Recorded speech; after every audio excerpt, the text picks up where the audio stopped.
Merci, madame, messieurs, d'être déjà au rendez-vous de notre rendez-vous de chaque semaine Info 7.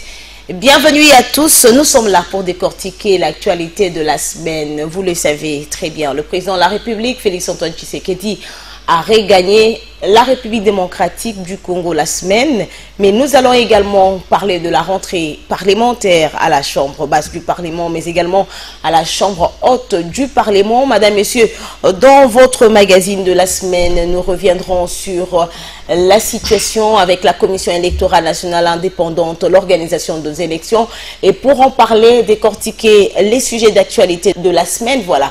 Nous avons le réel plaisir de recevoir pour vous sur ce plateau Maître Hubert Mputu, il est avocat au barreau de Kinshasa Matete, cadre du parti au pouvoir, l'Union pour la démocratie et les progrès sociaux, président fédéral de la CEP Lukunga et bien entendu membre de l'Union sacrée de la nation. Bonsoir maître. Bonsoir madame Noëlla. Comment vous allez?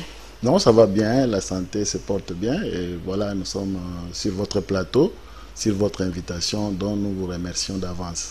Merci beaucoup d'avoir répondu à notre invitation. Maître, comment se porte d'abord le parti au pouvoir, l'Union sacrée de la nation? Merci madame. Le parti au pouvoir se porte bien, qui est l'UDPS, dans son ensemble dans la République démocratique du Congo, et ici à Kinshasa où nous nous retrouvons aujourd'hui. Le parti se porte à merveille. Bien sûr que c'est une famille politique. Il peut y avoir de petits soucis, mais ça se règle à l'inverse. Mais parfois des petits soucis qui gênent un peu la population congolaise? Non, je dirais non, ça ne gêne pas parce que vous savez que le meilleur de l'UDPS, c'est la démocratie. C'est sur base de la démocratie que nous traitons nos problèmes et en général, le parti se porte bien parce qu'on a une tête, on a une suite, on a une hiérarchie au sein du parti et nous fonctionnons comme tout parti politique avec des ambitions de conserver le pouvoir. Je le disais tantôt, vous êtes président fédéral de la CEP Lukunga, mais dites-nous un peu quel est aujourd'hui l'état de santé de cette structure électorale de l'IDPS? Oui, madame, merci beaucoup. Je suis le président fédéral, comme vous venez de dire, de la CEP Lukunga, qui est une commission électorale permanente du parti. Et s'il faut parler, je parlerai à ce qui concerne Lukunga, dont je suis le président.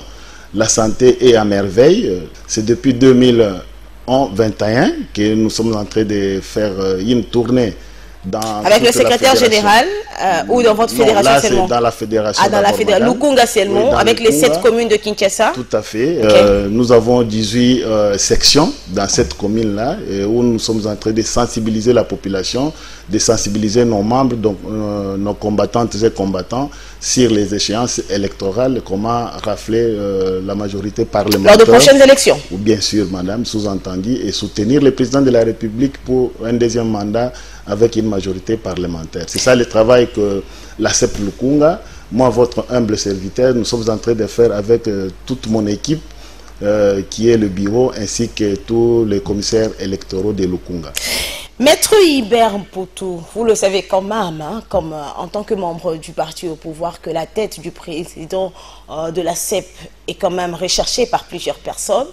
Qu'est-ce qui se passe? Qu'est-ce que Wakwenda, si je ne me trompe pas, Victor Wakwenda a fait pour qu'aujourd'hui plusieurs personnes demandent à ce qu'il puisse quitter ce poste qui est la présidence de la CEP? Non, je vais un peu rectifier madame que Wakwenda n'est pas à la tête de la CEP, mais plutôt à la tête de la CDP. Ah, il est à la tête de la CDP, oui, merci beaucoup. De la CDP, okay, la qui CDP. est une structure de concertation, qui n'est pas une structure de décision et qui est assumée uniquement, selon les statuts, malheureusement, je n'ai pas apporté avec moi les statuts ici, qui est assumée que par le président fédéral, selon l'ordre alphabétique. Mais vous aviez applaudi lorsqu'il a fait partir... il était bien sûr que le président... Jean-Marc Kabound. On a vu, vous l'avez applaudi. Il était le président des circonstances, madame. Ah, président des circonstances. Bien sûr, et qu'après cela, on doit respecter les statuts, parce que ce sont là les mots que tout le monde veut, c'est le respect des textes. Dans le respect des textes, personne comme moi je ne peux pas me réveiller aujourd'hui, je suis président de la CDP. Non, les statuts veulent que c'est un poste rotatif qui doit aller selon l'ordre d'arrivée alphabétiquement par les présidents fédéraux. Si vous voyez bien, il faut commencer par la fédération qui vient en ordre utile A. Et malheureusement, lui n'est ni président fédéral, encore moins un membre d'une fédération qu'il a désigné à ce poste-là. Donc là, pourquoi nous disons on doit respecter les statuts, on doit respecter les textes, parce que nul n'est au-dessus de nos textes, madame. Merci beaucoup pour ces éléments d'information, Maître Hubert Mpoutou. Vous étiez avec le secrétaire général du parti au pouvoir UDPS, Augustin Kabouya, dans une tournée dans le Grand Kasaï. Comment a été l'accueil? Parce qu'avant vous, les téléspectateurs qui sont en train de nous suivre maintenant, les fidèles de Info 7 connaissent que sur ces plateaux, nous avons reçu un membre de l'UDPS qui décrit un peu la gestion du secrétaire général. Oui, madame, vous savez, nous sommes dans une république démocratique du Congo. Nous sommes un des partis mieux organisés. Et quand vous lisez nos textes, je dirais même que nous avons le meilleur texte qui organise le parti, parce qu'à la différence d'autres partis politiques où on trouve que le président est aujourd'hui appelé tel, après son départ, c'est son fils ou c'est sa succession qui prend le pouvoir. Mais avec l'UDPS, nous avons les textes qui permettent à ce que tout membre qui travaille à l'intérêt du parti peut accéder à tout le pouvoir, à tous les postes possibles au sein du parti. Ce qui fait que nous sommes obligés à respecter ces textes-là en respectant la hiérarchie du parti. Vous vous rappellerez que même dans la Bible, il y a les temps. Quand vous trouverez qu'il y a les temps des rois qui ont eu à régner à un certain moment, et c'était à leur temps. Mais il y a eu la suite par après. Voilà pourquoi je vais dire qu'aujourd'hui, nous avons Augustin Kabouya à la tête du parti. Je crois que c'est son temps. On doit l'accepter, on doit avancer. Et l'accueil dans le Grand Kasaï, comment c'était? L'accueil, Parce qu'il n'était pas là lorsque le président de la République était dans ce coin de la RDC. Tout à fait, pour des raisons politiques, il était resté à Kinshasa. Mais l'accueil, vous avez vu les images, je pense, madame, et c'était un accueil triomphal. Triomphal dans le sens où il y avait des prophètes de malheur qui pensaient que, parce que je vais vous rappeler que M. Kabouya, il est du Kasaï. Donc, non seulement il est parti comme secrétaire général de l'UDPS, mais aussi il est rentré dans sa terre natale, où personne ne pouvait l'en empêcher d'y rentrer, même s'il n'était pas le secrétaire général. Même si parfois il ne fait pas des choses bien, des choses qui inquiètent un peu certains membres du parti? Choses bien, vous ne les citez pas, parce que vous savez, madame, qu'on soit bon comment, on aura toujours des adversaires. On aura toujours les gens qui ne sont pas d'accord avec ce que vous faites. Et c'est ça la démocratie même. Parce que s'il faut que tout le monde vous applaudisse, et là vous êtes dictateur. Mais dans notre parti, on peut accepter ce que vous faites, tout comme on peut les refuser. Le mieux, c'est de voir la majorité. Si la majorité l'accepte, nous avançons. Si la majorité accepte ce qu'il fait, parce que vous avez vu dans les Kasaï, je vous assure, bien sûr, j'ai été sur le terrain, nous avons fait la tournée ensemble du Grand Kasaï et de l'Omami également, et vous verrez que partout, nous avons eu échec. Partout, c'était un accueil chaleureux, un accueil fils maison, un accueil d'un secrétaire général du parti, parce que je vais vous rappeler que la mission qui l'a poussé à descendre là-bas, c'est la redynamisation du parti. C'est qu'il a eu à installer plusieurs comités fédéraux à la tête de plusieurs fédérations du Kasaï oriental et de l'Omami, une partie. Donc, je vous assure que ce qu'il fait ne plaira jamais à tout le monde et tout le monde ne l'applaudira pas. C'est bien, Maître Hubert Mpoutou, il a posé des bases, mais quelles sont les stratégies que vous avez mises en place? Parce qu'il faut savoir que l'année prochaine, c'est une année électorale. Pour que Félix Tshisekedi puisse obtenir un deuxième mandat, si réellement les élections seront organisées dans le respect constitutionnel. Oui, madame, merci. Vous savez, les stratégies sont d'abord internes. Interne, pourquoi? C'est dans cette redynamisation du parti que le secrétaire général avait déjà commencé depuis l'année passée avec les grands Bandundu, ainsi que la province de Congo central, et qui a continué au courant de cette année. Et nous pensons que c'est une bonne stratégie parce que la force politique des partis politiques, c'est la mobilisation. C'est le nombre de votants. Et alors, pour avoir le nombre de votants élevé, il faut recruter. pour recruter, il faut redynamiser le parti, il faut installer les comités fédéraux pour que ces derniers fassent le travail à leur tour au sein de la section, au sein de la cellule. Parce que notre parti fonctionne dans une hiérarchie très organisée, madame, à l'instar même de la République démocratique du Congo. Mais vous êtes déjà en campagne électorale, mais est-ce que c'est le temps de battre campagne? Nous ne sommes pas en campagne, madame. Vous savez... Lorsque vous passez, vous parlez des élections, vous demandez la réélection du président de la République, c'est en quelque sorte en train de battre campagne. Bon, pour des gens de mauvaise foi, diraient que nous sommes en campagne, mais nous nous disons non. Parce que si vous suivez dans tous les partis politiques, et la redynamisation et les recrutements de membres, c'est une vie quotidienne que nous menons depuis que nous existons. Alors, quel est l'objectif pour lequel nous sommes en train de faire la redynamisation? C'est que nous rappelons aux gens que l'objectif est que le président obtienne le deuxième mandat. L'objectif de la redynamisation est que nous ayons la majorité parlementaire au sein du Parlement, de l'Assemblée nationale et du Sénat. Pourquoi pas dans toutes les provinces, avoir dans les assemblées provinciales. Voilà l'objectif qui fait que nous sommes dans la redynamisation qui avait déjà commencé il y a une année. Donc nous ne sommes pas en campagne, mais nous sommes dans les droits de prévenir à nos combattantes et combattants que bientôt il y aura des échéances électorales. Merci beaucoup. Madame, Messieurs, prenons à présent le premier dossier de votre magazine. Nous allons parler du retour de Félix-Antoine Tshisekedi en RDC, dans la capitale congolaise.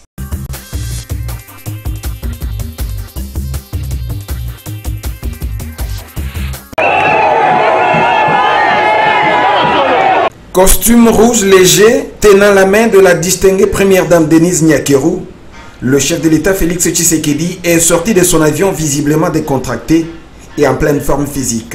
Au bas de la passerelle, le couple présidentiel a été salué par un comité restreint d'accueil constitué du Premier ministre, des présidents de 2 chambres du Parlement, du gouverneur de la ville de Kinshasa et du secrétaire général de l'UDPS Augustin Kabouya Dimouanabouté. C'est lui-là même qui a réussi à mobiliser dans moins de 24 heures la marée humaine ayant accueilli ce jour Félix Tshisekedi. Quand le CG nous a annoncé qu'il va effectuer son retour aujourd'hui, nous, de sa famille politique de l'IDPS, et nous, des autochtones de la commune de Nselemaluku, de Teke précisément, nous sommes venus apporter quand même notre accueil par rapport à son retour aujourd'hui. Bon, on ne peut pas empêcher des gens à parler, mais nous sommes aujourd'hui venus pour démontrer qu'il n'est pas décédé, il est là, il est avec nous et il continue toujours à gérer le Congo parce que nous, des Congolais, on a encore besoin de lui. Après un bain de foule d'une dizaine de minutes à pied, le président de la République a repris son cortège pour sa résidence. Affecté par l'incendie qui a causé d'énormes dégâts humains et matériels la nuit de ce mercredi à Debonom, un quartier situé le long de la route de l'aéroport, le couple présidentiel s'est arrêté pour constater les dégâts et apporter le premier réconfort aux sinistrés. Sous une fine pluie, le président de la République et la distinguée première dame ont échangé quelques mots de compassion avec un rescapé, enseignant de son état, qui a perdu un enfant de 14 ans et obtenu aussi des explications supplémentaires des autorités urbaines sur les circonstances de ces drames. Ovationné à son passage, le président de la République Félix Tshisekedi a regagné sa résidence officielle de la Cité de l'Union africaine. Après un check-up médical de routine à Bruxelles, le chef de l'État reprend ses activités.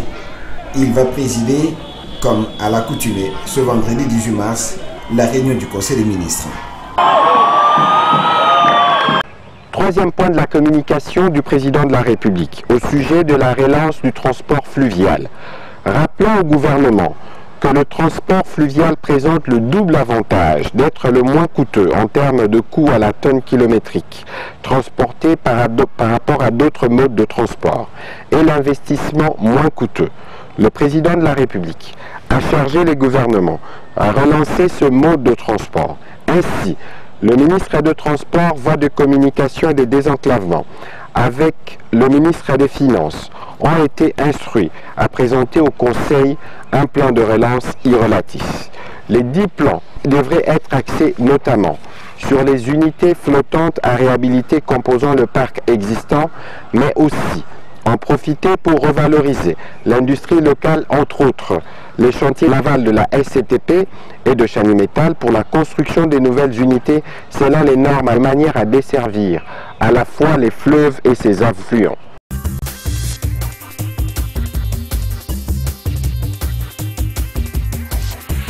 Félix Tshisekedi a regagné bien sûr la RDC.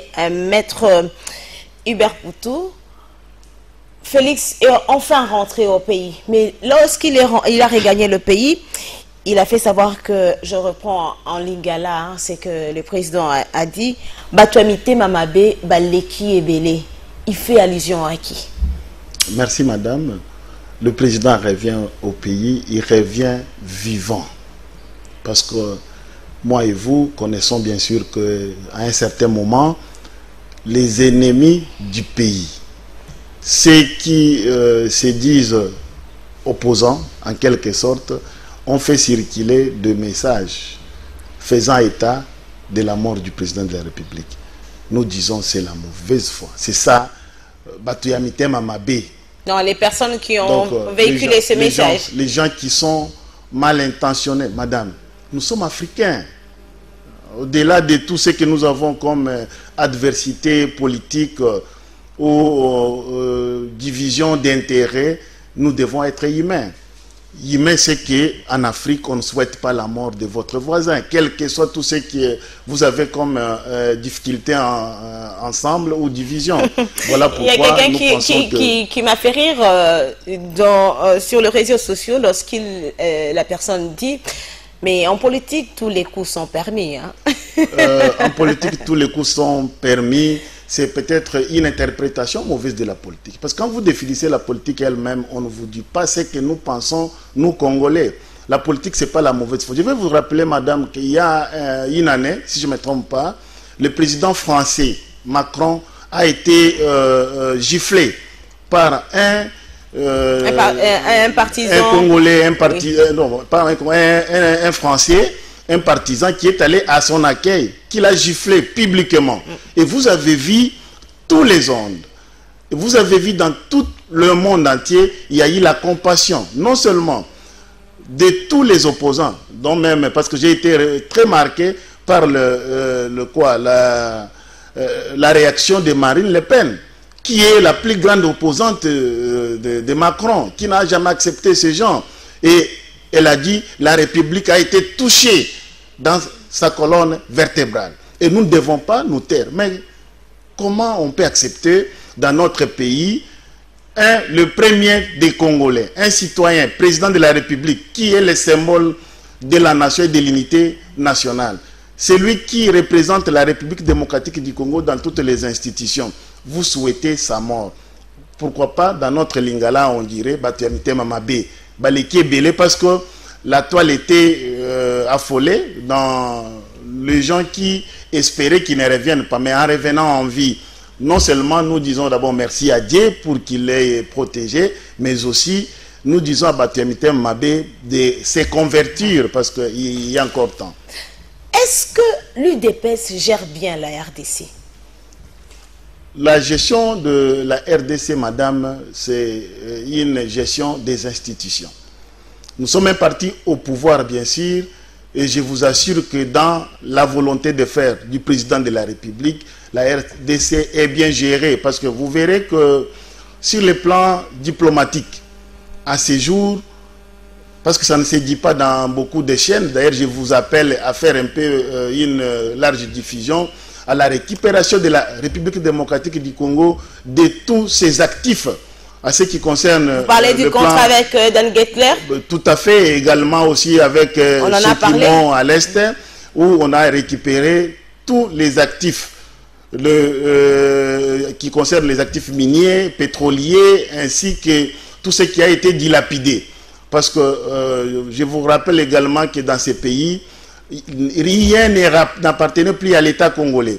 Tout était privatisé et voilà qu'avec la gestion actuelle, avec le président de la République, aujourd'hui l'UDPS au pouvoir, nous cherchons à ce que tout ce qui a été dilapidé, mais vous aussi, vous ne communiquez pas bien. Reviennent nécessairement à la RDC comme nation et non comme le privé. Madame, je vous assure que les carrés miniers étaient donnés aux individus par les individus, alors que la terre, les sols et les sous-sols appartiennent à l'État. Donc, je vous assure que la RDC est bien gérée, parce que le partenariat public-privé, les investisseurs dont on parlait, vous avez suivi il n'y a pas quelques temps, Hier, il y a eu une délégation belge qui est déjà sur le terrain et c'est parce que les signaux sont clairs. Moi, je vous rappelle, en 2018, j'ai été en Suisse où un officiel suisse me disait il y a l'argent congolais qu'on remettrait qu'à un gouvernement responsable. Là, c'est la Suisse. C'est la Suisse. Il y a que le pays a une dette envers la RDC. Non, pas une dette, madame. Ce sont les biens mal acquis. Ah, les biens mal acquis. Les biens mal acquis, okay, les gels des avoirs de certains responsables qui reviendraient à la RDC que si il y a un gouvernement responsable. Donc jusqu'à aujourd'hui, on ne reconnaît pas toujours que la RDC a un gouvernement responsable. Ça, je vous assure, c'était avant la prestation du serment du président de la République. Ah, ok. Et je vous assure que sans entrer dans les secrets d'État, il y a la diplomatie qui travaille, qui fonctionne, qui fait qu'aujourd'hui, certains comptes sont gelés. Merci beaucoup pour ces éléments. C'est bien, vous avez récupéré les actifs de la RDC et quelques carrés miniers qui appartiennent au pays, mais le panier de la ménagère, le social du Congolais.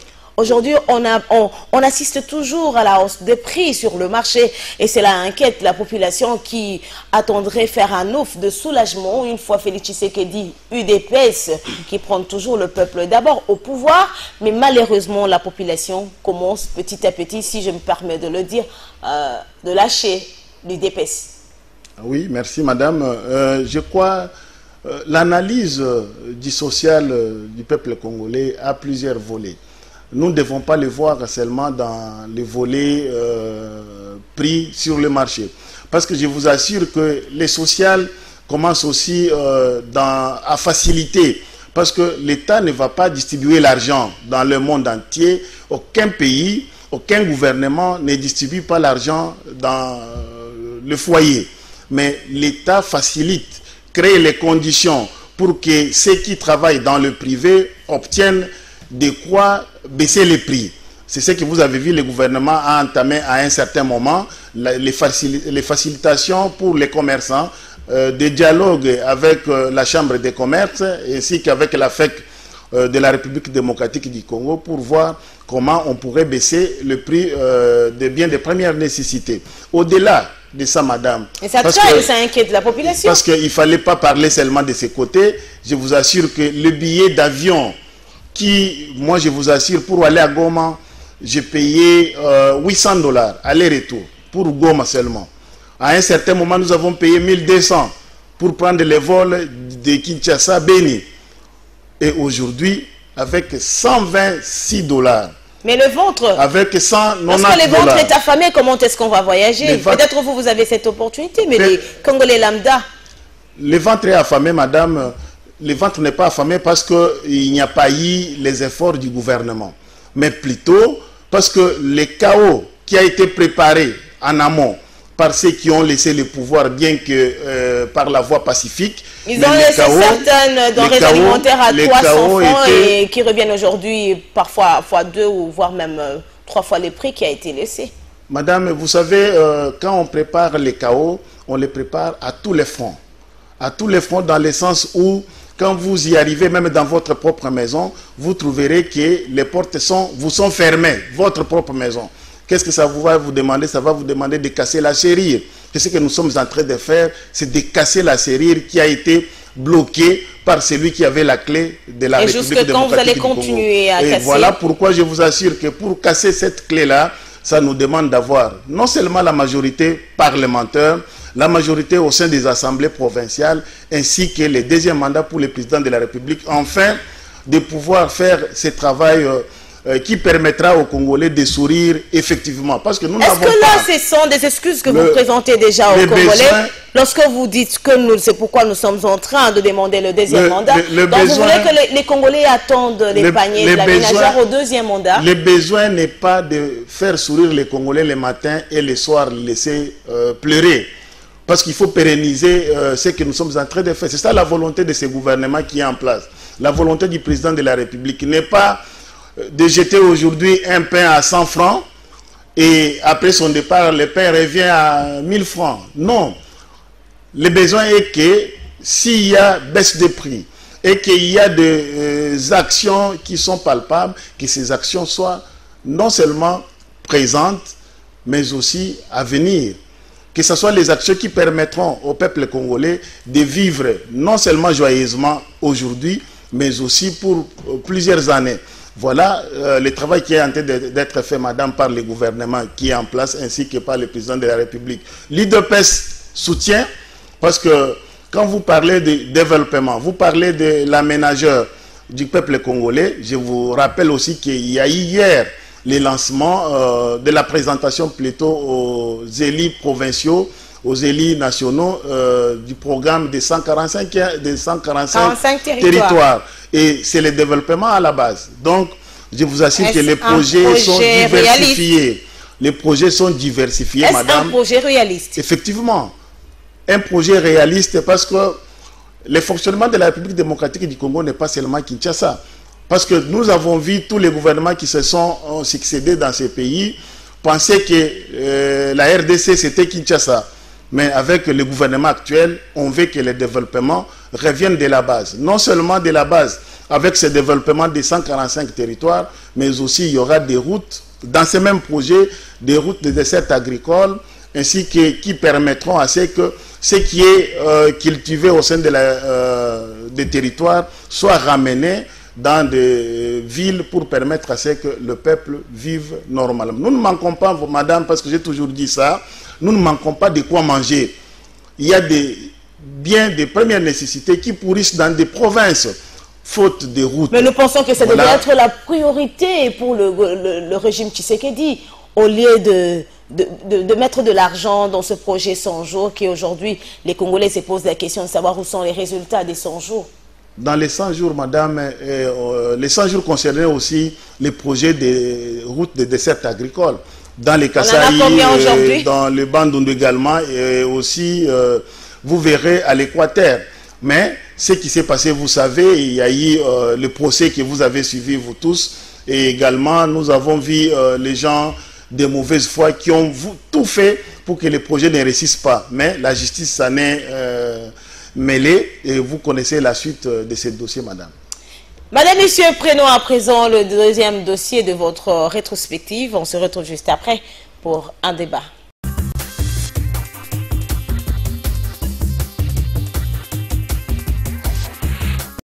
Une proposition de loi relative à la reconnaissance de la date du 6 avril comme journée nationale du souvenir et du recueillement en mémoire de Simon Kimbangu a été déposée au bureau de la Chambre basse du Parlement par le député national Bernard Mbaki Masanga, élu de la circonscription électorale de la Tchango. D'ailleurs, numéro 1, nous allons féliciter le président de la République. Le 6 avril, Nankamba, lobby, président et assemblée, président et sénat, Banda Lelonga, le 6 avril, il y a chaque année, faisant la journée fériée payée. Yango wana lelo na yeko déposer loi pour être ensemble ba classé yango na session ya mars oyo wana ko bongisa likambango. L'initiateur de cette proposition de loi souhaite voir la journée du 6 avril être une journée fériée, chômée et payée sur toute l'étendue de la République démocratique du Congo. Na date ya le 6 avril ndenge président lobi yango nazali koloba na bandeko ya ba député na biso nyonso totiango na mabondeli po ete eloko wana mokonzi alobi esalama eleka malamu mpona kimia na kati na mboka na biso. 37 000 familles bakufa mpona likambo ya papa Simon Kimbangu.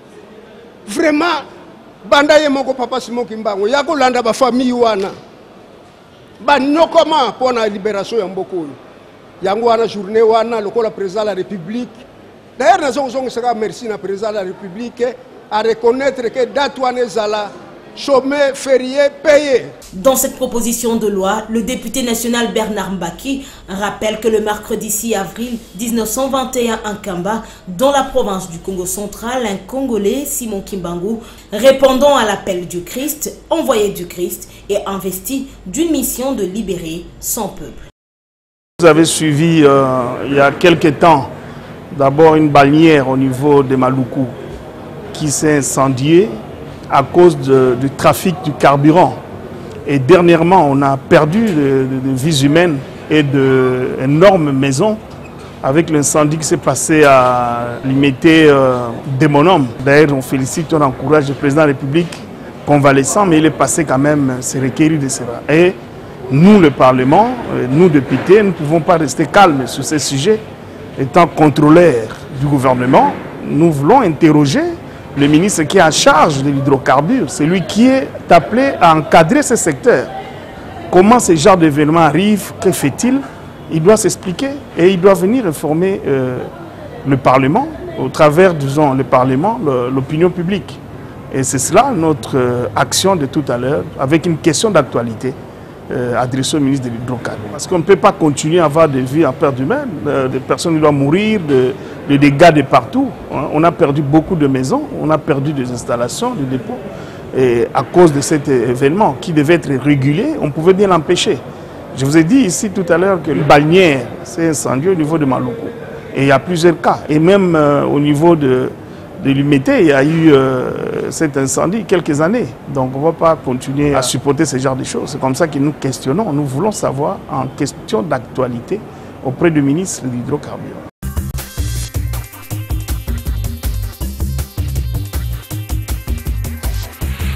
Incendie au quartier des Bonhommes, nous sommes dans la commune de Matete. Une question d'actualité a été adressée au ministre des Hydrocarbures. Votre réaction, maître? Oui, madame, une question d'actualité, c'est bien sûr dans le cadre de contrôle parlementaire. Il est nécessaire que le ministre s'explique devant les élus du peuple, mais néanmoins, tout en sachant qu'il y a des lois qui existent sur l'hydrocarbure, les lois qui existent sur la commercialisation de produits inflammables. Alors, à mon humble avis... Mais est-ce que ces lois sont respectées? Les lois sont respectées, c'est la question à laquelle le ministre devra répondre, parce qu'on ne peut pas comprendre que dans une parcelle, entre guillemets, parce que je n'ai pas été sur les lieux du drame, dans une parcelle qui est un dépôt de carburant, d'essence ou de mazout, alors qu'autour il y a des maisons. Parce que, il n'y a pas que là, on le voit également vers Mariano. Oui, c'est ce que nous disons. C'est au ministre de répondre à cette question et aussi à prendre des mesures contraignantes parce que ça va dans ses attributions pour voir comment on peut éradiquer ces problèmes qui est un problème récurrent, un problème qui date d'années où on voit quelqu'un dans sa maison où il vit avec sa famille, il apporte des produits inflammables qui non seulement mettent en danger sa propre famille mais aussi tous les voisins qui sont autour. Et bien sûr, il appartenait aussi, il appartiendrait plutôt aux voisins, pourquoi pas d'intenter une action pour la mise en danger qui était quand ils ont vu qu'il y avait un dépôt aux côtés d'eux. Ben, malheureusement, cela n'a pas été fait, mais la question d'actualité fait que le député a besoin de voir les ministres expliquer. C'est un exercice parlementaire qui est normal, madame. Cette question d'un internaute qui alerte également sur les dangers que présentent les stations-service. Vous le voyez aujourd'hui, comment ces stations sont érigées.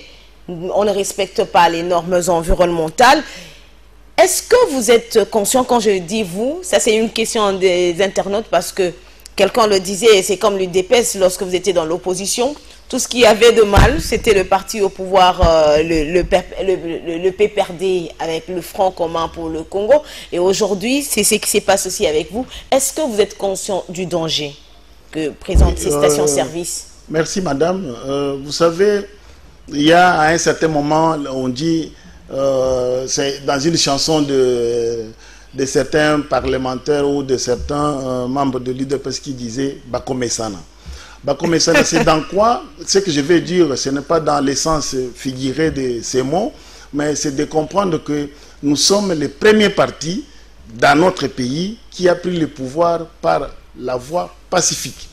Non seulement par la voie pacifique, ceux qui étaient au pouvoir sont restés au pays, ils vivent paisiblement. Pourquoi je vais dire, je rappelle ces faits, c'est pour vous montrer que tous les méfaits de 32 ans, tous les méfaits de 18 ans ou de 21 ans ne peuvent pas se régler en un coup d'œil dans 2 ans ou dans 3 ans.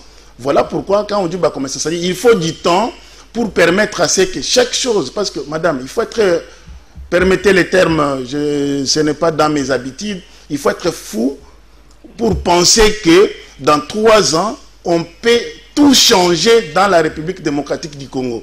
Ou alors, si on ne l'est pas, on est de mauvaise foi, tout simplement. Parce que pourquoi j'ai dit ça? Ceux qui ont eu à gérer savent qu'il y a des contraintes de temps qui permettent à ce que, par un certain moment, il faut aller chose par chose. Est-ce que les lois sont respectées? Est-ce que les services ça aussi, c'est un problème. Il existe beaucoup de lois, mais dans l'exécution, ça pose problème. Il y a des stations partout et qui naissent partout. Et ça continue à naître. Dans des parcelles. Et nous disons, le ministre ayant l'hydrocarbure dans ses attributions doit revoir cette question. Parce que pourquoi le mien de l'UDPS, c'est quoi? Nous ne cagellons pas nos ministres. Lorsque le ministre a dans la faute, non, c'est le ministre... Didier Boudimbo, si je me trompe pas. Didier Boudimbo, bien sûr, il n'est pas de l'UDPS, mais il est allié à l'UDPS. Voilà, en tant que, bien sûr, il est allié, mais dans les quotas, l'UDPS est allié.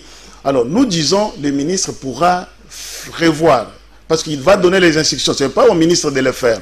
Lui aussi va donner les instructions à ses services, afin que chaque service, à ce qui les concerne... C'est lui le patron du secteur, il faut souligner. Voyez comment les permis d'exploitation de ces services dangereux d'ailleurs, parce que dans les droits, quand on étudie ces services-là, on vous dit que ce sont des services dangereux. Dangereux parce que mettent non seulement en danger ceux qui travaillent, mais aussi les voisins des stations sont en danger. Voilà, nous disons, le ministre qui est déjà appelé à se défendre devant ou à expliquer devant les élus du peuple, mais pourra aussi prendre des mesures. Parce que j'ai vu même le ministre aurait même tweeté sur la question de l'accident de l'incendie qui a eu à des bonhommes, qu'il y aura des mesures qu'il pourra prendre contre la propriétaire du dépôt qui a causé tous ces dégâts-là. Donc je crois qu'il est conscient du danger que... Est-ce qu'il fallait attendre seulement qu'il y ait un incident malheureux pour prendre ces genres de décisions? Non, je ne pense pas, madame, parce que quand il dit il y aura peut-être des sanctions, c'est-à-dire que c'est parce qu'il y a eu cet incident malheureux, il y a eu plusieurs voix qui se sont levées pour dénoncer. Ça reste à voir, parce que je n'ai pas avec moi ici tous les arrêtés ministériels, interministériels ou les décisions de fonctionnement de ces services-là, parce qu'il faut aussi revoir qu'est-ce que lui a trouvé dedans. Parce que je vous assure, les stations, nous l'avons vu il y a 20 ans, que nous voyons les stations dans des parcelles. Avant, il n'y en avait pas. Oui, mais aujourd'hui, le nombre de stations a presque doublé. Les textes qui organisent... Le nombre de stations a presque doublé avec l'avènement de l'UDPS au pouvoir. Et surtout qu'il y a un ministre aussi de l'UDPS, on doit se dire la vérité. Et aujourd'hui, les environnementalistes sont en train de dénoncer que là où il y avait des stations de transit, c'est transformé en stations service. Service, tout à fait. Alors, je ne suis pas d'accord avec vous quand vous dites c'est avec l'avènement de l'UDPS au pouvoir. Nous disons non. Je dis l'avènement a presque doublé, ça existait parce que vous l'aviez dit. Les stations n'ont pas commencé aujourd'hui, mais depuis que l'UDPS est là, il y a eu plusieurs stations qui sont en train de naître. Je venais de vous expliquer, madame, que le fonctionnement de notre pays demande non seulement de revoir dans tous les plans de son fonctionnement, dans tous les systèmes de son fonctionnement, mais aussi également, ça demande du temps.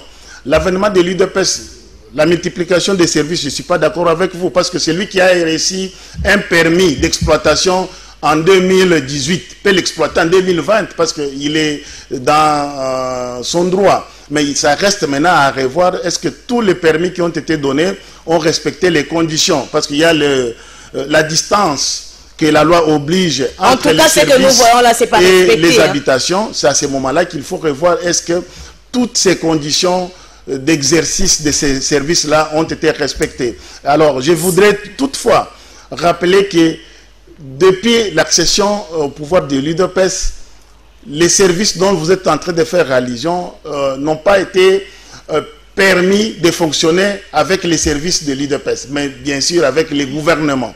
Les gouvernements, il fallait dissocier les gouvernements avec l'UDPS qui est un parti politique. Quand je parle de l'UDPS, je ne parle pas de l'UDPS comme parti, mais je parle aujourd'hui de l'UDPS qui a son président à la tête du pays.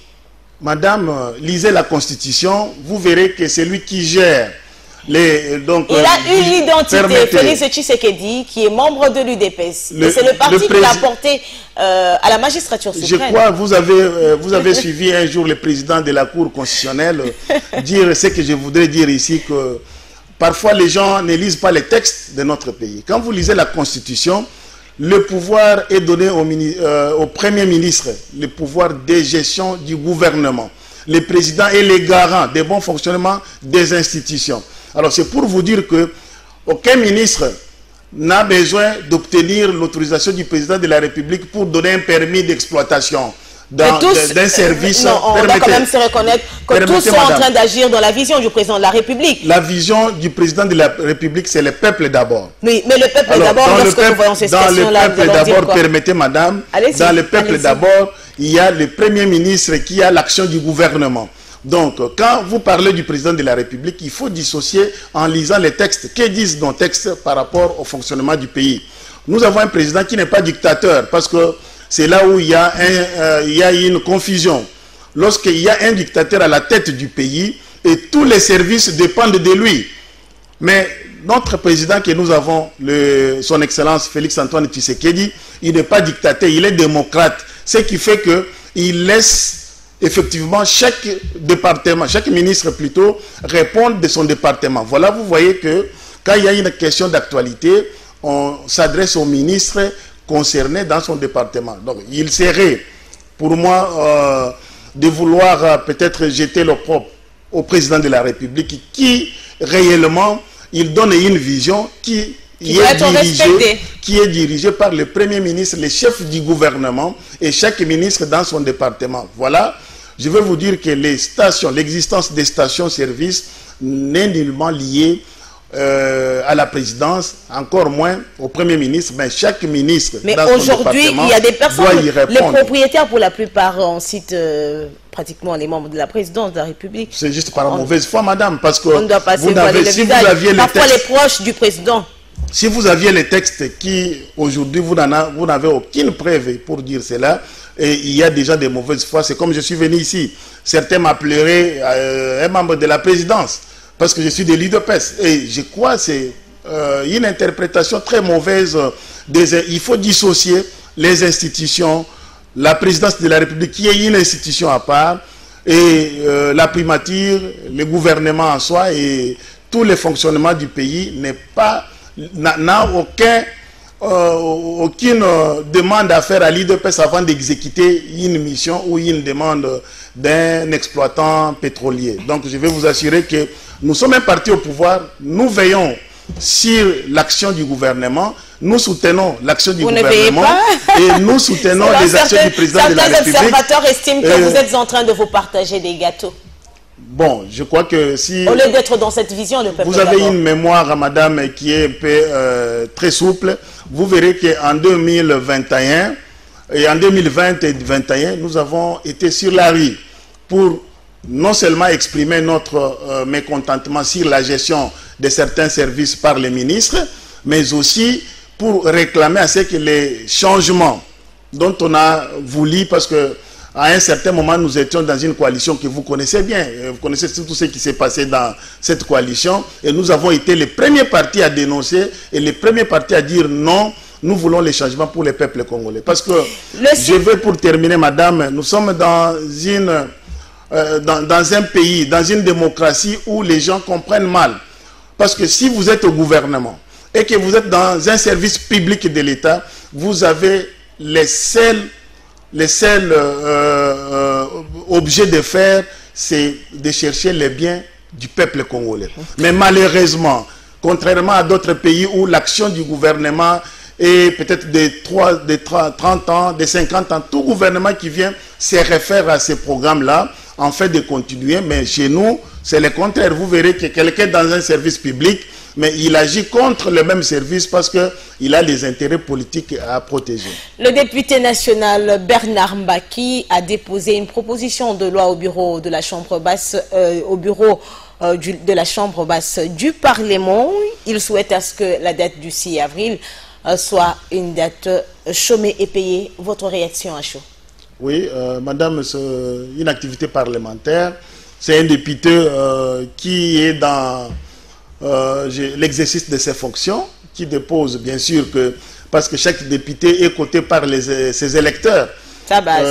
Alors si le député a déposé une proposition de loi et qui voudrait qu'il y ait une date qui soit chômée, payée et fériée pour une date de le 6 avril, à ce qui concerne le prophète Simon Kimbangu, dont j'ai beaucoup de respect ici et aussi le respect pour tous les Kimbanguistes, mais je ne pourrais pas émettre un avis parce que je ne suis pas député.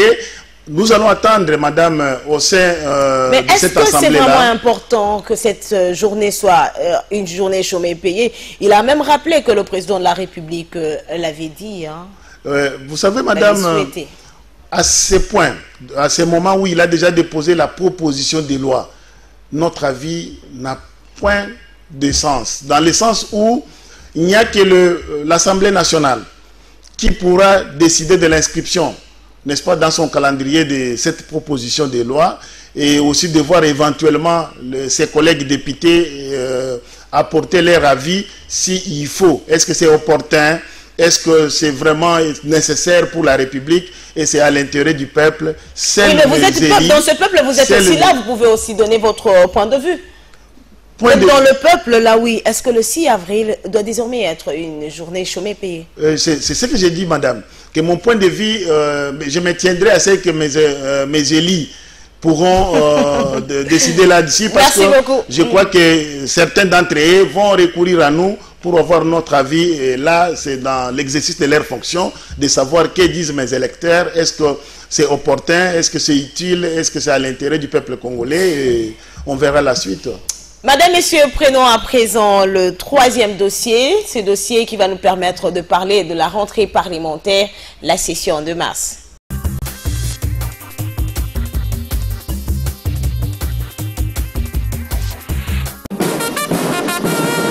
C'est le début des activités de la session ordinaire de mars à l'Assemblée nationale, la première session de l'an 2022.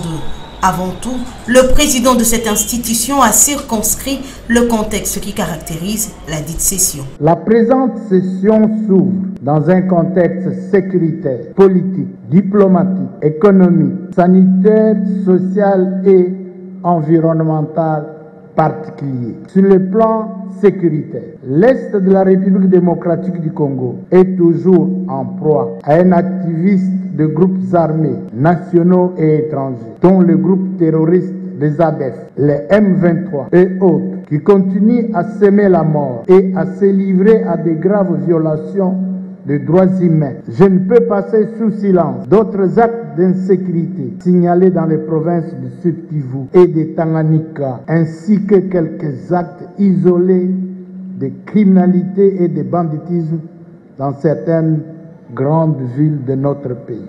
La priorité pour cette session reste les réformes électorales, a souligné Christophe Mbosso. Conformément à la feuille de route publiée par la CENI, les Congolais attendent de leurs élus un agenda législatif susceptible d'élever les obstacles juridiques à la tenue des élections prévues en 2023. Nous examinerons avec diligence les textes ayant trait aux réformes électorales en vue d'offrir au pays un processus électoral libre, inclusif et transparent et de respecter les délais constitutionnels. Notons par ailleurs que la session ordinaire de mars 2022 aura un agenda législatif très chargé au regard de nombreux projets et propositions de loi déposés au bureau de l'Assemblée nationale, déjà déclarés recevables et en cours d'examen en commission ou en état d'être programmés en plénière pour débat général. Monsieur le Président du Sénat, à l'occasion de l'ouverture solennelle de la session ordinaire de l'Assemblée nationale et du Sénat, chers amis, en passant le détachement en revue. Répète. Fini nos vacances parlementaires, les sénateurs ont repris le chemin de l'hémicycle du Palais du Peuple ce mardi 15 mars. Une nouvelle session, la première de l'année en cours, présidée par le speaker de la Chambre haute du Parlement, Modeste Bahati Lukwebo. Dans son discours, le président du Sénat a passé en revue les grandes réalisations des différentes institutions du pays, de la politique en passant par l'économie, le social, l'environnement ainsi que la défense et la sécurité, mais aussi la situation politique à l'étranger marquée par le conflit entre la Russie et l'Ukraine. Sur le plan économique, le professeur Modeste Baati-Lukwebo, économiste de son État, a formulé quelques recommandations au gouvernement de la République pour l'exercice 2022. J'exhorte le gouvernement à se pencher sur les mesures fiscales déjà définies afin d'atteindre ses objectifs. Ceci pour lui permettre de réaliser l'initiative par une bonne exécution du budget 2022. Des efforts fournis dans le secteur de l'éducation par le gouvernement Sama Lukonde pour concrétiser la vision du chef de l'État ont été salués à juste titre par le président du Sénat qui a par la suite recommandé au gouvernement de promouvoir la production locale de biens de première nécessité afin de combattre la spéculation des prix de la part des opérateurs économiques. Modeste Baati-Lukwebo a par ailleurs appelé ses collègues sénateurs à une mobilisation générale pour une production législative plus intense sur le plan tant qualitatif que quantitatif afin de donner encore à la Chambre haute une image nouvelle et positive. Chers compatriotes, je viens encore une fois de plus dénoncer ce qui se passe au niveau de l'Assemblée nationale, qui devait être le temple de la démocratie, qui est devenu le temple de la corruption. Après cette affaire de Jeep Palisade, que nous, députés nationaux de l'ESID et de la Mouka, avons refusé avec force, parce que c'était un acte de corruption. Aujourd'hui, les députés nationaux du Congo, de l'Union Sacrée, reçoivent 1000 $ comme prime de carburant. Donc plus de 380 000 $ sont distribués gratuitement chaque mois aux députés nationaux appartenant à l'Union Sacrée. Chers compatriotes, chers membres de la société civile, chers amis de la presse, ce sont des actes à dénoncer. Je le redis encore, nous avons dit non au Jeep Palisade, mais cette corruption qui se déroule aujourd'hui dans ce bureau à l'Assemblée nationale est intolérable.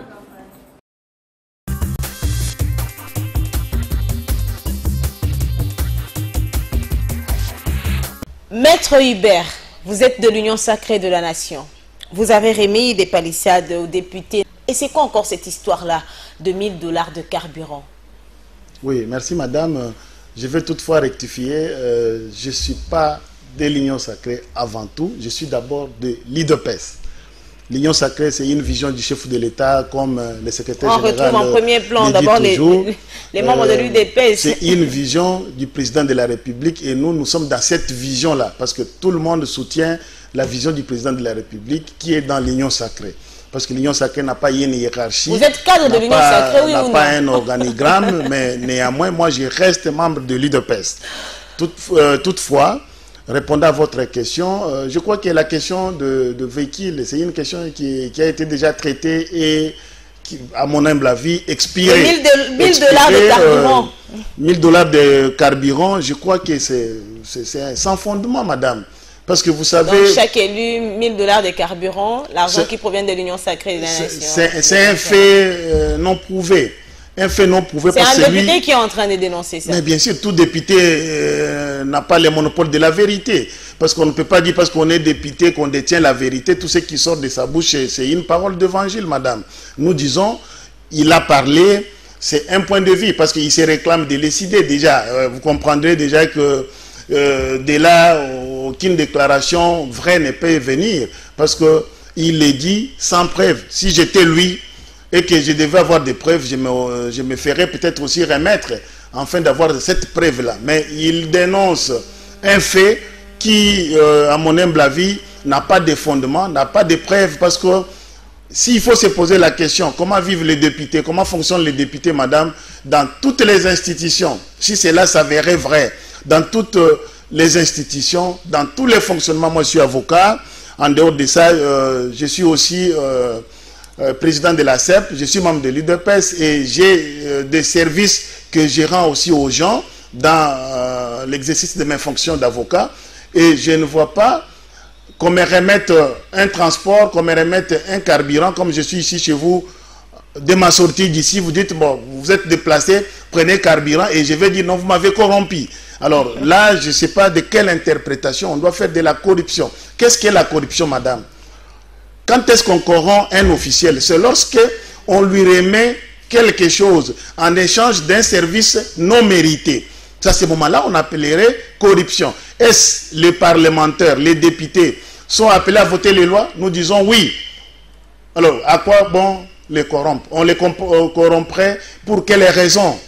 Parce que il va même à dire que l'Assemblée nationale est devenue les temples de la corruption et ça n'honore pas. Hein. Est-ce que les 15 étaient les jours de la rentrée parlementaire? Nous disons oui. Le 15 mars, c'est une session ordinaire. Est-ce qu'on peut corrompre un député pour lui demander encore quoi de plus? Parce qu'il est venu, il a été élu pour ça, il est payé pour ça par le frais, par les trésors publics. Et il vient faire son travail. Est-ce qu'on a besoin de les corrompre? Nous disons non. Et madame, il faut s'en méfier. Souvent quand vous voyez les politiciens, parce que quand ils parlent là, c'est un politicien qui vous parle, et qui derrière en face de moi c'est également un politicien derrière ses propos il y a quelque chose qui est caché. Mais moi ici je vous dis que la vérité, madame, et je ne parle pas seulement comme politicien, mais aussi il y a des faits vrais qui, vous pouvez lire la loi, ce que je vous dis, vous les trouverez, que les parlementaires, les députés sont dans l'exercice de leur fonction normale, qui est la fonction de voter les lois, la fonction de contrôler le gouvernement, la fonction de faire ce qu'ils sont en train de faire, c'est dans leur fonction. Maintenant, comment fonctionne-t-il? Parce qu'il y a une loi qui régit tout cela. Il y a un budget. Dans le budget du gouvernement, est-ce que c'est prévu la remise du carburant aux députés parce qu'ils ont le véhicule? C'est à vous de voir, est-ce que c'est la corruption telle qu'on a été, telle qu'on l'a définie. Mais moi je dis, si cela est vrai et qu'il y a eu remise, ce n'est pas une corruption parce qu'il n'y a pas un service non mérité qu'on demanderait aux députés qui sont dans une session ordinaire. Vous avez suivi le président de la Chambre haute du Parlement, Modeste Bahati, est revenu sur la guerre en Ukraine. Quelles sont les conséquences de cette guerre en République démocratique du Congo? Est-ce que cela peut impacter aussi la RDC? Oui, madame, vous savez, la guerre en Russie ou en Ukraine impactait sur la RDC. Bon, lui, le prof Bahati a parlé en tant qu'économiste parce qu'il a parlé de faits qui sont liés à cette guerre-là par rapport à la dépendance de certains produits qui, ces produits-là comme le bleu, comme les céréales, sont à grande majorité produits par ces deux pays et que sur l'échelle mondiale, il y aurait peut-être de la rareté qui pourrait permettre à ce que nous ici aussi on subisse, et surtout qu'on a on risque de connaître une rupture. Des contrats bilatéraux, les contrats bilatéraux avec certains pays qui sont aussi alliés à ces pays-là, ce qui ferait que la rareté ou la rupture pourrait aussi se faire sentir dans notre pays. Effectivement, en tant qu'économiste, et notre gouvernement doit déjà y penser parce que j'ai vu déjà certains producteurs de pain à l'Est ont déjà pensé comment on peut produire les pains avec notre farine de manioc et notre farine de maïs. Déjà un plan B en marche. Voilà, un plan B est en train de... donc les réflexions sont là-dessus. Ceux qui pensent qu'il faut en remédier par une pensée positive, c'est le moment qu'on doit réfléchir. Si cela prendrait du temps, qu'est-ce que nous allons faire pour qu'on n'ait pas la flambée de prix au marché? Nous parlons de cette guerre en Russie, en Ukraine, ce qui nous permet également de parler de la partie est de la République démocratique du Congo. Le président de l'Assemblée nationale est revenu même sur la situation sécuritaire dans l'est du pays, notamment dans les provinces du Nord Kivu et de l'Ituri qui sont actuellement sous état de siège décrété par le président de la République, Maître Hubert. On attend toujours cette paix durable dans ce coin du pays. L'état de siège est là. Certaines personnes estiment que l'état de siège a montré ses limites. Oui, madame, avant tout, je vais toutefois, avant de répondre à votre question, joindre peut-être mon mot à travers les autres des soutiens à nos vaillants militaires et FARDC. À nos FARDC qui sont au front. Et un coup de chapeau à eux, un soutien total pour nous en tant qu'UDPS, en tant que parti au pouvoir.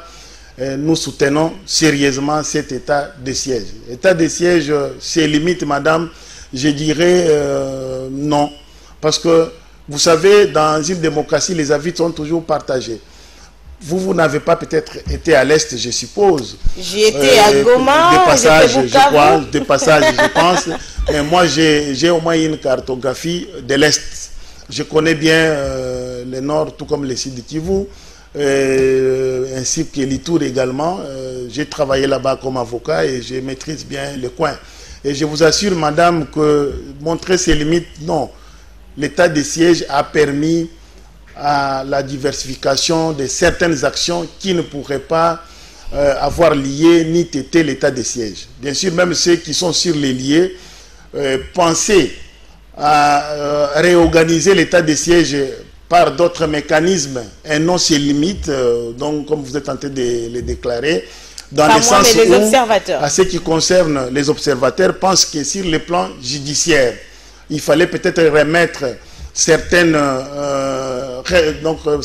compétences qui sont, parce que quand vous lisez l'ordonnance du président de la République qui avait révolu toute la compétence des juridictions civiles en matière pénale aux juridictions militaires, et il fallait revoir ce que le président a refait. Vous avez vu que dans les conseils des ministres qui étaient passés, je crois, 43e ou 44e, si je ne me trompe pas, on a eu à revoir là-dessus. Certaines compétences sont revenues aux juridictions civiles, ce qui a été applaudi par la population qui vit sur le terrain. Parce que ceux qui, aujourd'hui, qui vous souhaitent la mort du président de la République, vous voulez qu'il soutienne aussi l'état de siège, madame? Je ne pense pas. Parce que déjà, les intentions sont mauvaises au départ et je ne vois pas en quoi les actions bonnes du président de la République seront... Et quelles leçons aujourd'hui vous, parti au pouvoir, vous tirez de tout ce qui a été révélé dans la partie sous état de siège, notamment lorsqu'on a donné l'effectif des militaires qui en réalité, lorsque le président de la République est allé dans le coin, il s'est rendu compte que les nombres qui a été donné ne correspondait pas à la réalité sur terre.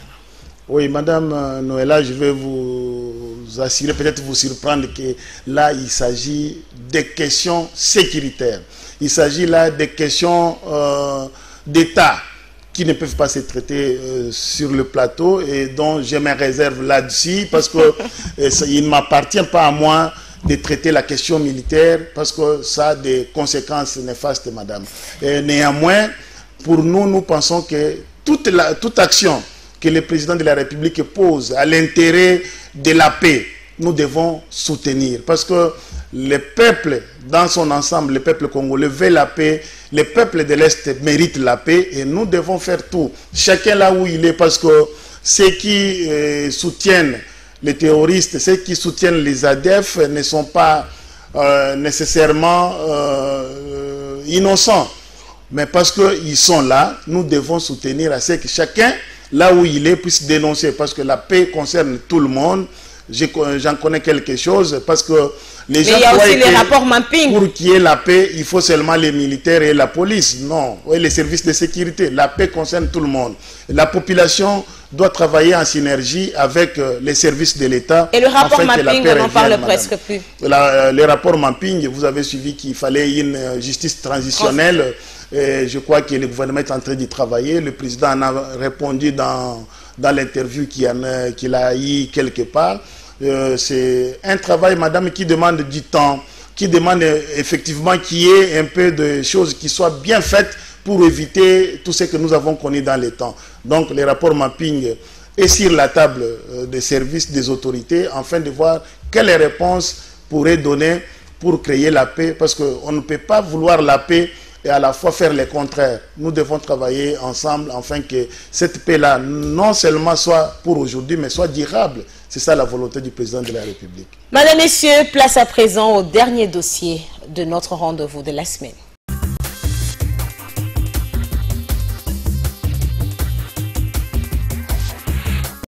Cette délégation, conduite par le Tanzanien John Tindwa, accompagnée par la rapporteure de la CENI, Patricia Nseya, auprès du président de la centrale électorale, est venue rassurer la CENI de l'implication de la SADC dans le processus électoral. John Tindwa parle de l'importance de leur visite.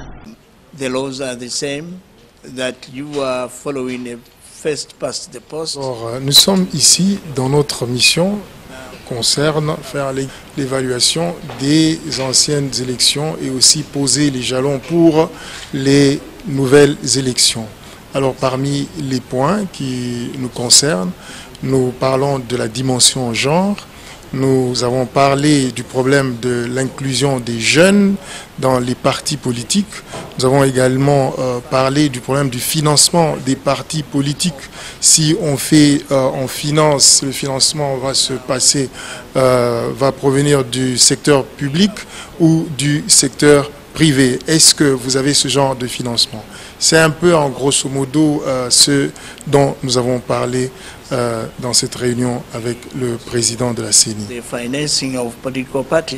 La Commission électorale nationale indépendante prouve sa détermination à travailler étroitement avec cette organisation régionale pour obtenir de bonnes élections. Tout doit être mis en marche pour des élections libres, inclusives, transparentes et démocratiques en République démocratique du Congo. C'est le vœu de plus de 50 organisations de la société civile et des personnalités congolaises et internationales exprimées au cours de cette conférence de presse. Elles insistent sur le respect de la Constitution. Nous avons voulu rappeler au gouvernement la nécessité de pouvoir organiser les élections dans le délai et leur montrer que la société civile n'est pas distraite, que la société civile est là pour s'assurer que le prochain processus électoral sera différent de 2 processus électoraux que nous avons eus. Les 17 mois restants ne devaient pas laisser le gouvernement dans l'inertie, mais qui devraient s'activer afin que les choses soient mises en place de façon à ce que le Congolais puisse avoir des élections crédibles, apaisées, cela dans le respect de délais qui sont prescrits dans la loi. À cette occasion, elles ont invité le gouvernement de la République démocratique du Congo à mettre à la disposition de la Commission électorale nationale indépendante tous les moyens nécessaires pour la réalisation de ces objectifs. Nous avons interpellé le président de la République, le Parlement, le gouvernement de la République et d'autres partenaires intéressés à ce qu'ensemble, à l'unisson, nous devons conjuguer nos efforts pour que cette fois-ci, qu'on ne puisse pas avoir des élections tachées beaucoup d'irrégularités comme celle de président. Et nous avons lancé aussi un appel président constitutionnel et cours d'appel pour dire que hier et avant-hier, vous avez été décriés de la façon dont vous avez rendu le jugement électoral. Nous avons compris et ça a créé un choc dans l'opinion. Il y a d'autres citoyens qui n'étaient pas élus mais qui ont été confirmés par la Cour constitutionnelle. Et cette fois-ci, nous devons faire la différence. Notons par ailleurs que ces organisations de la société civile et ces personnalités congolaises et internationales ont invité la CENI à publier au plus vite le calendrier électoral définitif des élections de 2023. Les élections puissent être contrôlées par les acteurs de la société civile de façon à ce que les résultats qui seront publiés par la CENI puissent refléter la volonté du peuple congolais, ce qui n'a pas toujours été le cas lors des élections précédentes dans ce pays. C'est sous les coups des 11 heures de Kinshasa que la rapporteure de la CENI est arrivée à l'UNPC. Patricia Nseya est accueillie par le président de l'UNPC, Gabi Kuba, qui s'est entretenu avec son hôte pendant quelques minutes dans son bureau. Gabi Kuba parle d'une visite surprise. Je tiens à remercier Madame la rapporteure de la CENI pour cette visite surprise parce que ce n'était pas prévu. Rares sont des officiels qui acceptent de venir visiter l'Union dans ces conditions. Et humblement, elle a accepté de venir échanger avec l'Union nationale de la presse du Congo. Et les discussions vont se poursuivre. Ce n'est qu'une prise de contact. Donc prochainement, la Commission nationale électorale va nous adresser une invitation officielle et le bureau de l'Union ainsi que ses démembrements vont échanger avec la CENI sur les processus électoraux. Pour la rapporteure de la CENI, cette visite s'inscrit dans le cadre de la collaboration entre son institution et la presse. La CENI ne peut pas s'en passer des médias. Il est de notre devoir de collaborer avec l'UNPC et c'est ça l'objet de notre visite pour renforcer cet esprit de collaboration.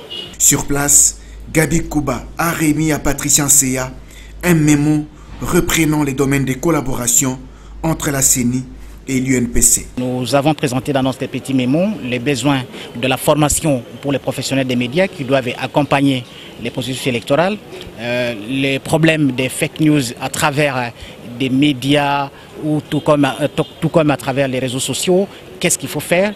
Et on va travailler ensemble là-dessus. Donc des informations que nous devons gérer, que nous devons diffuser, doivent aider la population et doivent aider notre jeune démocratie à progresser. Les échanges entre les deux parties vont se poursuivre afin de permettre aux journalistes de mieux couvrir les processus électoraux.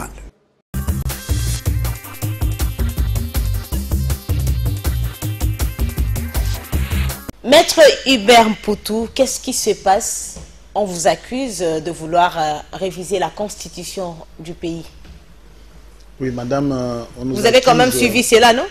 Non, je n'ai pas suivi qu'on nous accuse, mais néanmoins, j'ai suivi. On accuse le professeur Mbata. Voilà, j'ai suivi qu'il y a un député qui souhaite que la constitution soit révisée pour certaines raisons.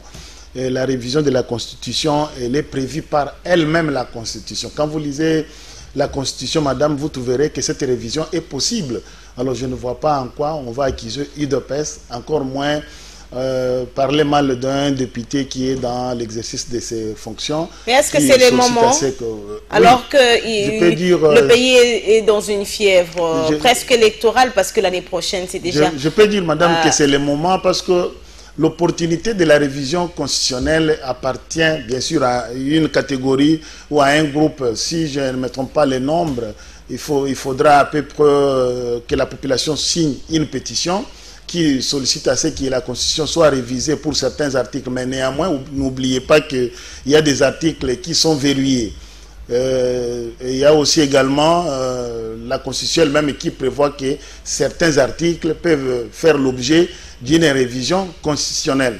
Est-ce qu'il y a une stratégie pour repousser les élections qui sont prévues en 2020? Mais alors, il faudra d'abord savoir quels sont les articles à réviser là-dessus. Parce que s'il faut penser à pousser les élections, ce n'est pas à nous. Parce que vous savez, nous sommes dans une démocratie où chaque institution est appelée à faire son travail.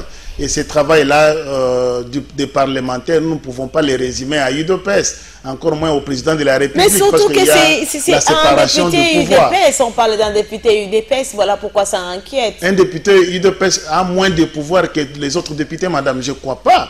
Il est député, il s'est fait élire sur la liste de l'UDPS, mais il reste député avec tous les droits, avec tous les devoirs comme les autres députés. Et dans son actif parlementaire, il voudrait inscrire une révision constitutionnelle. Et c'est à lui et aux députés là uniquement à défendre sa vision, à défendre sa proposition et donner les raisons qui poussent à ce que la Constitution soit révisée. Et pour nous, nous ne voyons pas en quoi cela peut être rattaché à l'UDPS, parce que s'ils ne travaillaient pas, on dirait les députés de l'UDPS n'ont rien fait. Mais quand ils travaillent, on dit non, mais là c'est UDPS. Alors, nous sommes travailler, c'est seulement lorsqu'il faut toucher à la Constitution, alors qu'il y a beaucoup d'autres questions très importantes. Madame, il y a un député qui a déposé une proposition de loi qui voudrait à ce qu'un jour soit férié, et payé et chômé. Et là, c'est bon.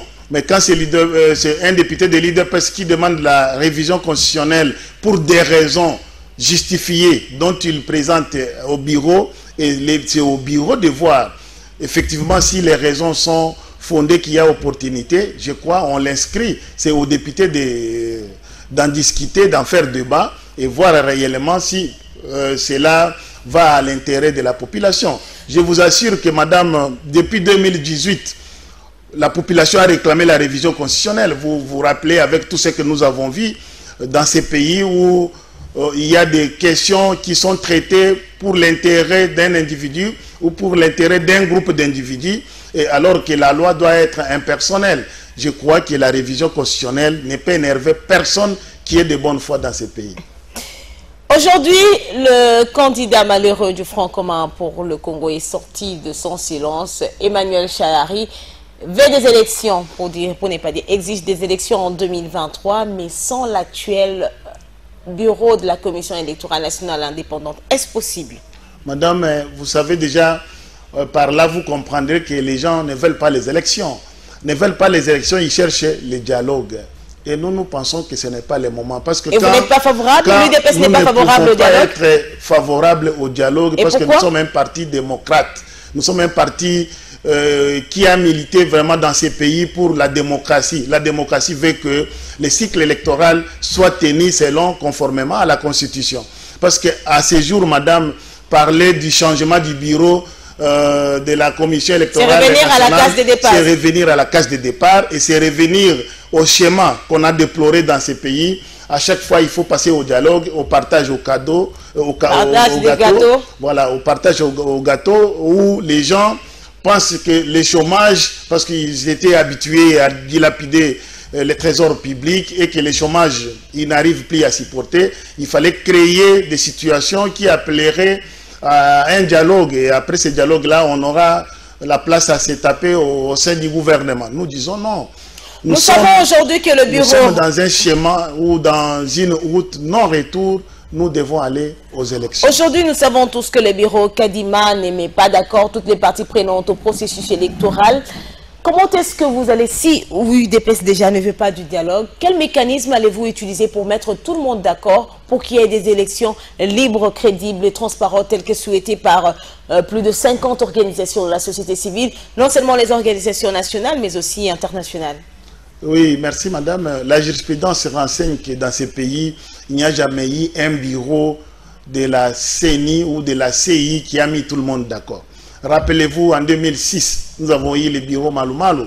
Vous savez ce qui s'est passé. Même les catholiques n'étaient pas d'accord, même de Malou Malou, qui, à la fois, il fallait demander l'avis du cardinal autrefois, qui n'était pas vraiment d'accord avec lui.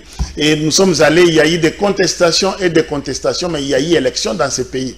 Vous allez en 2011, nous avons eu le pasteur Ngoï Moulunda, qui n'a pas mis d'accord, tout le monde d'accord. Vous vous rappellerez même qu'il avait fait, il avait pris la situation de la CENI comme la situation privée, qui autrefois commençait à parler aux gens, donc quelqu'un qui est censé être un être.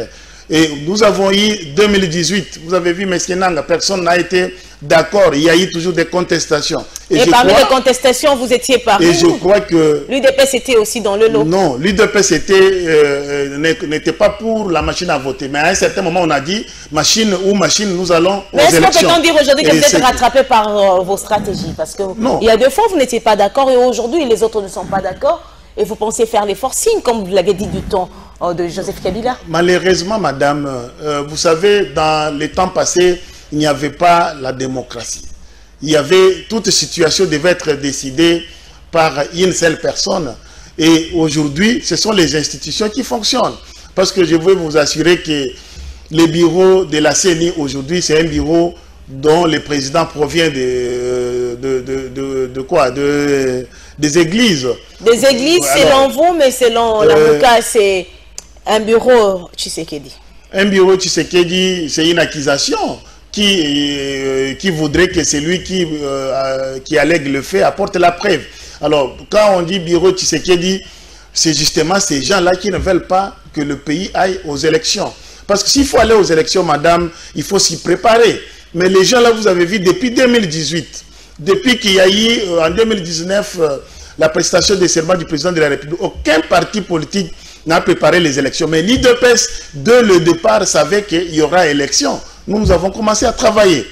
Je vous ai dit que depuis 2021, nous faisons la tournée à Lukunga pour préparer les élections. Depuis 2021, le secrétaire général de l'UDPS, Augustin Kabouya, est en train de faire la redynamisation du parti. C'est-à-dire nous étions informés et nous étions déjà dans le travail de préparer les élections. Mais malheureusement, les autres étaient dans la recherche de la vérité des urnes qui, jusqu'à aujourd'hui, ils sont revenus à la raison.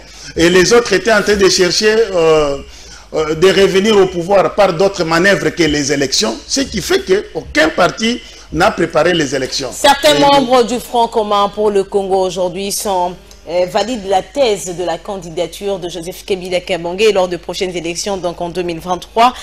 Par quel mécanisme ce sera que Joseph Kabila va revenir dans la course présidentielle? Il faut rester légal, madame. Rester légal, moi je vais tout simplement leur demander de relire la Constitution. Parce que je ne vois pas... Nous voyons même, excusez-moi, nous voyons même son épouse Olive Lembe qui est en train de prêcher. Elle est allée même loin pour dire que Joseph Kabila a encore l'âge. Donc, l'âge et la force, on peut lui faire confiance. Les Congolais peuvent lui faire encore confiance. Bien sûr, j'ai du respect pour Madame Olive. Et effectivement, ce qu'elle a dit, c'est une affaire du foyer.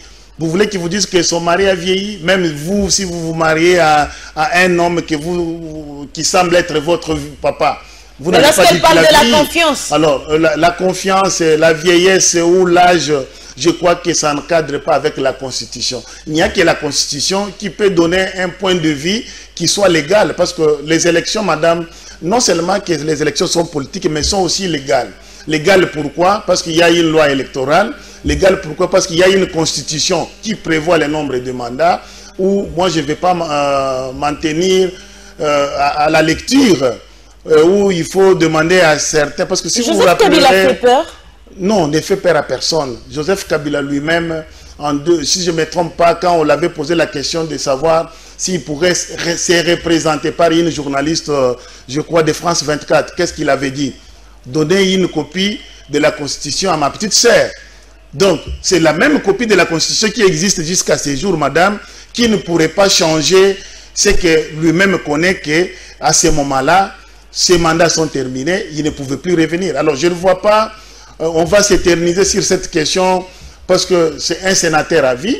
C'est monsieur pour qui le président a toujours dit qu'il a beaucoup de la considération parce qu'en tant qu'ancien président, il est le premier ancien président de notre pays qui est en vie, et je crois c'est un patrimoine à protéger. Nous ne sommes pas là pour entrer dans les considérations sentimentales. Sentimentales pourquoi? Parce que quelqu'un qui parle de son époux, en tout cas vous ne pouvez pas lui l'empêcher de parler de l'amour. Maître Hubert, vous avez suivi la Commission électorale nationale indépendante a publié la liste des provinces dans lesquelles les élections des gouverneurs seront organisées. On n'a pas vu la province du Lualaba.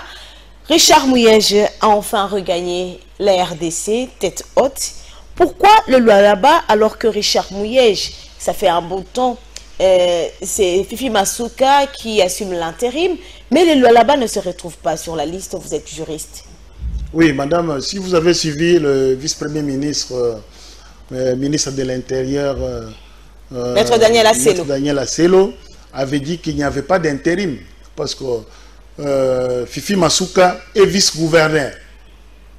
La loi veut que, à l'absence du gouverneur, ce soit le vice-gouverneur qui gère la province. Donc c'est dans l'exercice normal de ses fonctions. Donc Richard Mouyej rentre. Que Madame Masuka était en train de gérer la province. Alors je ne vois pas en quoi, parce que Mouyej n'était pas sous sanction, qui ferait que son vice serait appelé à faire l'intérim. Parce que lui était dans l'indisponibilité. Parce que j'ai suivi M. Mouyej qui a prétendu qu'il a passé beaucoup de temps sous traitement et il était gravement malade. Dieu l'a guéri, il revient. Ce n'était pas un jeu politique qui était de manière officieuse. Bon, ça reste à éprouver, madame, parce que je ne pense pas, parce que la maladie peut attraper tout le monde. Et effectivement, je ne vois pas un politique qui refuse de gérer la province pour laquelle il a été élu. Mais il a été empêché. À un certain moment, vous avez suivi des rumeurs, même sur sa... Entre-temps, il y a des soupçons de détournement qui pèsent sur lui. Bon, il n'y a que les parlementaires provinciaux qui doivent faire leur travail et montrer réellement s'il y a des détournements. Il y a des mécanismes légaux qui sont prévus là-dessus, les mécanismes légaux qui pourront permettre à ce que les parlementaires, les députés provinciaux puissent faire leur travail sur terrain. Alors ce n'est pas à nous, ou journalistes ou politiques, de commencer à prétendre avoir des preuves que les députés provinciaux. Je pense à mon humble avis, Madame Fifi était dans l'exercice normal de ses fonctions en tant que vice-gouverneur. Donc ceux qui disent qu'elle jouait l'intérim n'ont pas une bonne information. Parce qu'à un moment, on a parlé de l'intérim. Il n'y a aucun document. Elle n'était pas encore notifiée. L'intérim, madame, c'est fait sur base d'un document notifié. Madame Fifi n'a aucun document qui la désigne comme intérimaire. Parce que pour qu'on désigne un intérimaire, il fallait que le titulaire soit sous sanction ou soit ait démissionné. Mais dans tous les deux cas, Mouyej ne se retrouve pas. Donc nous disons qu'il a été empêché et constitutionnellement, c'est son vice qui devait gérer la province. Une autre question, parce que nous sommes pratiquement à la fin de notre rendez-vous, l'incident malheureux de Maïndombe qui a emporté pratiquement nos 3 élus provinciaux. Oui, nous déplorons, madame, paix à l'âme de nos élus provinciaux et toutes ces victimes qui étaient dans le véhicule qui a eu l'accident. C'est un fait que nous appellerons accident. Parce que l'accident, c'est l'imprévisible, madame. Personne ne pouvait prévoir. Mais ce pont-là a emporté plusieurs personnes. Hein? Plusieurs personnes, je ne vous suis pas bien, madame. Je dis le pont ou les ponts... non, ce n'est pas l'état du pont, madame. Je ne sais pas, parce que je ne suis pas police de circulation routière pour toutefois déterminer les circonstances. Laissons les services officiels nous donner les raisons de l'accident, parce que quand vous voyez les ponts, nous avons suivi les éléments sur vidéo, nous tous, les ponts est en bon état. Il n'y a pas lié d'accuser ni la route, ni les ponts, parce que pour qu'il y ait excès de vitesse, il faut que la route soit en bon état. Je crois que là-dessus, il n'y a pas de commentaires à faire. Mais les gens qui fréquentent le tronçon parlent quand même de l'état, c'est sous réserve, hein, comme vous l'avez dit, de l'état de ce pont. Bon, l'état de... Plusieurs incidents malheureux ont déjà eu lieu à cette hauteur-là. Parce que j'ai déjà aussi conduit, peut-être que parce qu'il y a la courbille. Mais si c'est l'état du pont, moi j'ai vu le pont est en bon état, madame. Et tous les véhicules qui passent, aucun véhicule n'a eu cet incident suite au pont. Parce que pour qu'on parle du pont, il fallait soit que le pont soit en état d'occasionner l'accident pendant que vous êtes sur le pont. Mais malheureusement, quand nous voyons les vidéos, le véhicule n'est même pas entré sur le pont. Donc c'est un accident qui a eu lieu avant l'entrée du véhicule sur le pont. Alors laissons les services attitrés à faire l'enquête et nous dire quelles sont les raisons. Mais néanmoins, nous déplorons parce qu'il y a eu déjà la perte de vie. Et encore que les élus sont partis, nous compatissons avec les familles biologiques ainsi que les familles politiques de ces élus et que leur âme repose en paix, madame. Le secrétaire général de l'UDPS a regagné la capitale congolaise. Quelle sera la prochaine ou quelle est la prochaine étape? Oui, merci. Le secrétaire général Augustin Kabouya a regagné Kinshasa, effectivement, parce que la mission était pour les Kasaï oriental et l'Omami, une partie bien sûr. La prochaine étape reviendra à lui-même d'en déterminer parce que c'est lui qui gère le parti, ce n'est pas à moi de... Mais vous êtes souvent dans sa suite. Dans sa suite, je suis le président fédéral de la CEP Lukunga. Au-delà, je suis aussi conseiller juridique du corps de l'élite scientifique du parti. Et je crois être à sa suite en tant que secrétaire général du parti. C'est notre devoir, parce que notre devoir est de soutenir notre parti pour que le parti aille de l'avant. Pour soutenir le parti, nous devons soutenir la hiérarchie du parti. Bien sûr que l'étape suivante, c'est à lui de fixer l'étape suivante, parce que vous verrez que nous avons plusieurs provinces où il n'est pas encore... il ne s'est pas encore rendu. Nous attendrons la suite et c'est à lui de donner cette étape. François Beya est toujours en détention et des voix s'élèvent pour parler, dénoncer la violation de droits. Vous êtes juriste. Pouvez-vous fixer l'opinion qui est en train de vous suivre maintenant sur la détention de François Beya? Est-ce réellement une violation? Vous savez, si vous suivez la déclaration qu'avait eu lieu après l'arrestation de M. François Beya, c'est une question d'État. C'est une question de sécurité d'État. Donc, là, on peut violer le droit comme on veut? Non, là, nous ne pouvons pas en faire un commentaire, madame. Un commentaire sur le plan des droits. J'en ferai un commentaire si le dossier était déjà dans les cours. Mais ce sont des juristes comme vous qui sont en train de parler d'une violation. Violation des droits dans quel sens? Parce que là, à ce moment-là, il faut lire la loi qui crée et une détention n'est pas plus de, je ne sais pas trop, je ne maîtrise pas trop de domaine, mais selon les juristes comme vous, on a vu notamment Akaj qui avait haussé le ton pour dire que le jour qu'il a fait en détention sont au-delà de ce qui est prescrit dans la loi. La CAGE, c'est une organisation nationale un avocat comme des droits de l'homme. Vous êtes aussi une chaîne de télévision. Vous avez votre déontologie, vous avez votre ligne éditoriale, madame, sur laquelle vous ne pouvez pas vous en dérober. Également, la CAGE aussi également. On dirait que c'est une question qui vous gêne. Maître, nous sommes pratiquement à la fin. Aujourd'hui, on parle de l'échec du régime Tshisekedi. Est-ce que vous êtes d'accord avec ce qui c'est la mauvaise foi, madame. Quel échec? Parce que au début d'entrée des jets, nous avons essayé un peu de démontrer de quoi ce régime a été capable de faire. Parce que vous savez c'est quoi, madame? Tout a été noir et qu'il fallait rendre tout blanc au même moment. Et là, nous disons c'est pas possible. C'est pas possible que tout qui a été noir pendant 32 ans, pendant 21 ans, et que dans 3 ans soit blanc. Même votre casserole, madame, sur laquelle vous avez cuisiné pendant plusieurs années et qu'il y a de la fumée, pour la laver, ça vous demande plusieurs produits afin de la rendre encore propre. Et nous disons, les régimes travaillent, les régimes sur la bonne voie, parce que même au niveau international, ce n'est pas nous qui le disons. Les thermomètres du bon fonctionnement des institutions, il y a aussi les institutions internationales, dont l'FMI, la Banque mondiale et toutes les institutions économiques africaines et de la sous-région qui aujourd'hui reviennent dans notre pays parce qu'ils font maintenant confiance au gouvernement, ils font confiance au bon fonctionnement des institutions. Je vous rappelle, madame, qu'il y a quelques années, notre pays n'avait plus d'amis. Mais aujourd'hui, nous sommes dans la voie où tout le monde veut devenir ami des Congolais, ami de la République démocratique du Congo. C'est complètement fini pour ce rendez-vous. Est-ce que vous avez oublié de dire quelque chose à la population qui est en train de vous suivre? Oui, et ça sera votre mot de la fin. Oui, merci madame pour cette occasion que vous m'avez donnée. Merci à vous pour l'invitation que vous m'avez donnée.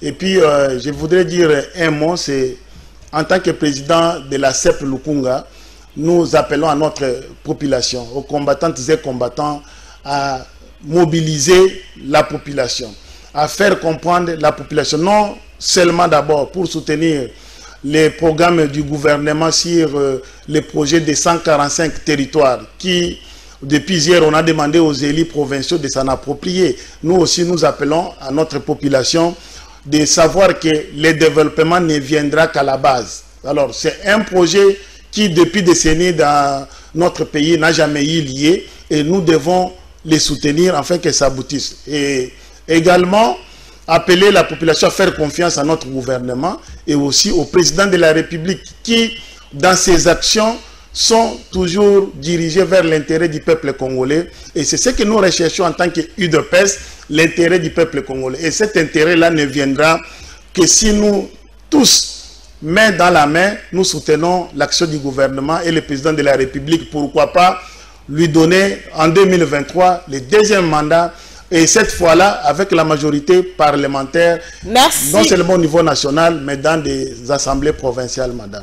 Merci beaucoup, madame, messieurs. Maître Hubert Mputu, notre invité de ce dimanche et avocat au barreau de Kinshasa Matete, cadre du parti au pouvoir UDPS, président fédéral de la CEP Lukunga. Merci d'avoir répondu à nos questions. C'est à moi de vous remercier, madame. Et c'est bien la fin de ce rendez-vous, mesdames, messieurs. Merci à vous de nous avoir suivis et surtout de rester fidèles à votre magazine Info 7 et rester fidèles à la chaîne haute définition Congo Web Télévision. Je ne cesserai de le dire. Info 7, un magazine de Congo Web Télévision. Info 7, votre magazine. Info 7, notre magazine. Restez fidèles et surtout n'hésitez pas de nous faire parvenir vos questions, de nous contacter et de nous écrire. On se retrouve à la prochaine pour un nouveau numéro. Au revoir.